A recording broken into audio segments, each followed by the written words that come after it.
المحلل السياسي عارف أبو حاتم. أهلا بكم سيد عارف معنا في قناة الحدث.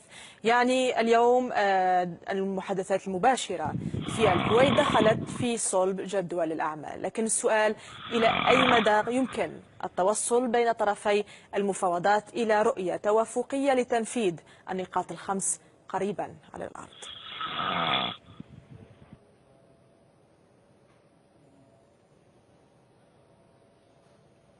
سيد عارف، هل تسمعني؟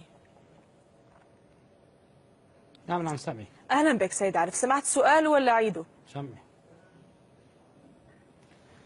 لا ألو سيد عارف تسمعني الآن؟ طلعنا على الهواء. كم بارك الله فيك حمار الكارقة.